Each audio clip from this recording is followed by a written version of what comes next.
ఓ శ్రీకాళహస్తీశ్వర, సాలెపురుగు ఏ వేదం చదువుకుంది, పాము ఏ శాస్త్రం నేర్చుకుంది, ఏనుగే చదువు చదివింది, తిన్నడైన భక్త కన్నప్ప ఏ మంత్రానుష్ఠానం చేశాడు.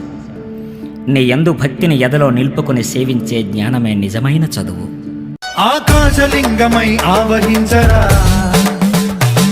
ఢమఢమఢమని డమరుక ధ్వని సలిపి జడదని వదిలించరా, శ్రీవాయులింగమై సంచరించరా,